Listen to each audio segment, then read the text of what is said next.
celor de aici prezenți și să invit la joc. Nu că până la urmă, atunci când sunt spectacole în aer liber, spectatorii pot să și joace.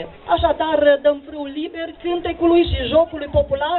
Iată, doamnelor, domnilor, la zilele Comunei Berzunți.